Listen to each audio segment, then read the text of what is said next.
At yun nga mga kabel, oh. Update ko kayo ngayon kasi meron tayong kumbaga, nakuha na natin yung pinaka foundation bird natin kung saan nagmula ang mga feeder natin. Yan mga kabel. Anong oras na?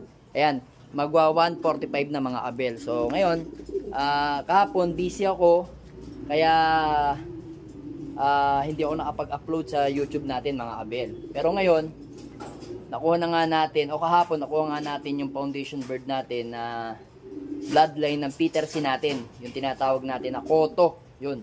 Kasi yung ibon natin na inilalaban natin doon na si Peter C na naka-ranking ngayon, kasi nag-second na siya ngayon, ranking 8 na lang siya kasi bumaba yung speed niya, nag 992 na lang yung speed niya, kaya medyo bumaba sa ranking. Pero still, top 10 pa rin yung ibon natin mga kabel. Kaya yung si Peter C na ranking 8 ngayon, at saka si Litar, yung parehas nanay nila is magkapatid. Yun, lahi ng Koto yun mga kabel, lahi ng Koto. Yun nga, yun nandito. Then yung isa kasi Peter, yung pinaka ito Peter to. Pero yung nanay niya ng Litar natin is ito, Peter nga na Vicentingo. Yun, magkaiba lang yung tatay nila. So ito mga kabel, papakita ko na sa inyo yung ating ibon na Peter C. Ito mga kabel. Yan mga kabel, pakita ko na sa inyo. Yan.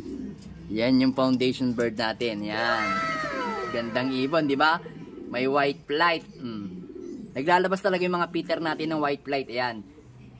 Ang Peter kasi is may pasok din Saldi Garcia. So, meron tayong isang kaibigan na nag-a-update about sa mga history ni Peter.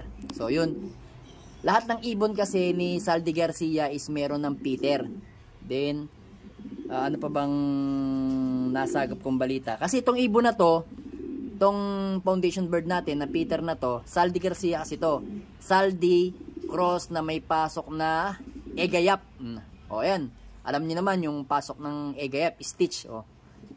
So, may nasagap din ako na may lahing dugo rin ng Peter yung kay Egay. Ayan. So yun, no? Medyo maselan nga lang to. Dali, tanggalin natin to. At meron tayong dyan. Meron kayong makikitang ikagugulat nyo. Yun, nakita nyo? May lambe. May lambe sa... Teka, ibaliktad natin mga kabel. Sa kabila ako marap. Yan. Yan, no? May lambe sa... may lambe sa ilong, aray ko. Yan, no? Yan, mga kabel. Pakita ko sa inyo. Yan, no? May lambe yung ibon natin, no? Napakaangas na ibon. Yan, napakatanda na yan. 2014 yan mga kabel, oh.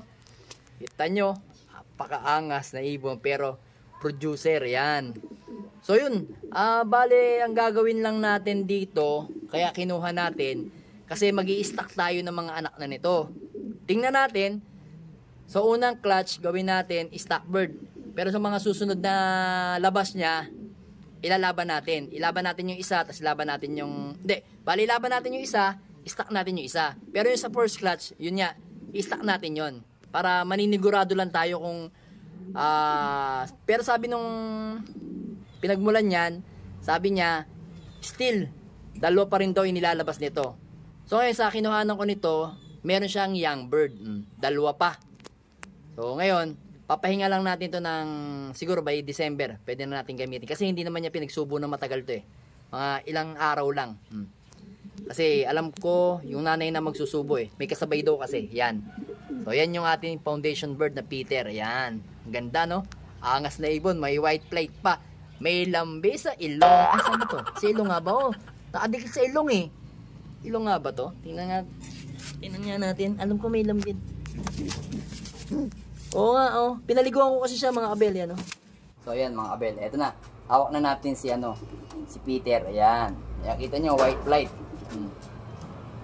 Tanda na nito. 2014 ang singsing nito. Ang pinakatatay kasi nito, ang sabi sa akin, hindi na lang niya matandaan kung PFC o 2K banded ng PHA. Bale, Saldi Garcia yun. Then, yung Equinros niya is 2K ring ng Norte ni Egayap. mas may edad daw yung ano gayat kaysa Saldi. Pero kasi to, kamukha kasi to, halos na mga ibon ko is Peter talaga. Kasi kalimitan ng mga ibon ni Saldi is may pasok talagang Peter. Ayan o, mga abel. Ayan o, yun yung sinasabi ko sa inyo, may lamboy. Teka no? Dito. Bandang ano niya. O, tama nga. Eto mga abel. Tinignan ko lang maigi. Ayan, meron siyang lambi dito. Ayan ang lambi nyo. Meron pala talagang nagkakalambi ng ganito. Kasi nung nakita ko siya dati, wala pa siyang ganito. Yan, nagkalambi siya, oh. Ayan, oh. Saan ba nakadikit? Sa ilong? Hindi naman sa ilong nakadikit, eh. Sa ano niya, dito, yung pinaka dito niya. Dito siya nagkaano, hindi sa ilong. Yun, hindi pala sa ilong. Ayun, oh. Sa pinaka, pinagsusubuan niya sa mga young bird. Ayan, oh. May lambi. May lambi. Kala mo, yag balls. Kala mo yag balls yan Kanya yung ibon Pero ano pa rin mga abel still ano pa rin siya. Still kicking pa rin. Dalawa pa rin daw yung nilalabas nito. Kaya kinuha nga natin mga abel. Baka maunahan pa tayo ng iba kaya kinuha na nga natin. Pero ano siya, ito nga yung sinasabi ko sa inyo, bangkain yung ibon. Pinaliguan ko kasi mga abel bangkain siya yan. Kasi nagsubo siya Tapos ang haba ng ano niya haba ng ibon. Ayan kita nyo. Tapos yung ibon, ayan, mabalikat siya. Tapos yung mga pakpak niya, meron niya tayong paningit na isa. Ayan Ayan. Basa siya. Pinaliguan ko para maging presko. Kasi kada may bago dito sa loop ko, kailangan pinaliliguan ko para ma-relax yung katawan nila at saka hindi sila agad basta-basta may stress. Ayan. Tapos ngayon, gumamit nga tayo nito mga abet. Ito ko natin. Ayan. Gumamit tayo nito. Ayan. Gumamit tayo ng 6-in-1. 6-in-1 all natural. Ayan. Flashing supplement. Yan ang ginagamit natin every Tuesday mga abel. So ayan, kung gusto nyo, order lang kayo sa akin. PM nyo lang ako mga abel. Ako na bahala sa inyo. Pag-usapan natin yan mga abel. Napakainam sa ibon natin yan. Yan yung gamit natin mga abel. Kaya hindi na ako natatakot ngayon tamaan ng adeno kasi may pangontra na tayo. Kasi yan, napakaganda niyan. Ginger, garlic, paragis, oregano. Yun ang pinaka sentro niya, yung serpentina, yung lemongrass. Yan, serpentina talaga, pinaka the best. Napakagaling magpa-recover sa mga ibon. Stress, going light, yung tipong tinamaan ng tinamaan ng tawag dito, yung tinatamad na kumbaga walang ganang kumain sa eye cold, maganda rin siya.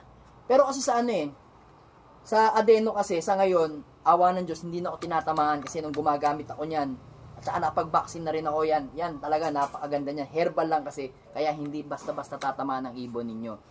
So, kung malakas na lang ang tumamang adeno sa inyo, yun ang mahirap. Kasi ako, bata pa lang mga young bird ko, ginagawan ko ng paraan.